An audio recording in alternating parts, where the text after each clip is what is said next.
नीले जंगल में प्यास से सबका बुरा हाल था।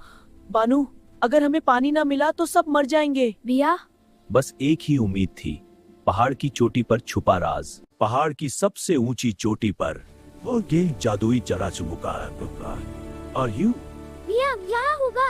उम्मीद की एक नई करन जागा उठी। ये सुनहरी गढ़ आखिर लाएगा कौन? पहाड़ बहुत खतरनाक है। ये काम बाबू और बादी। अगर जंगल को बचाना है तो हम जाएंगे। और उसी लम्हे सबकी नजरें इन दो नन्हे हीरोज पर जम गई। रास्ता मुश्किल था मगर बाबू ने हार न मानी। भैया मैं थक गई हूँ तो। फिक्र ना करो बानू, मैं हूँ ना।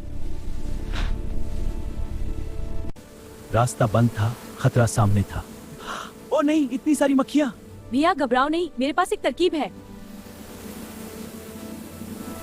एक लम्हे की लग्जिश। मेरा हाथ पकड़ो, बानू गिरने देगा।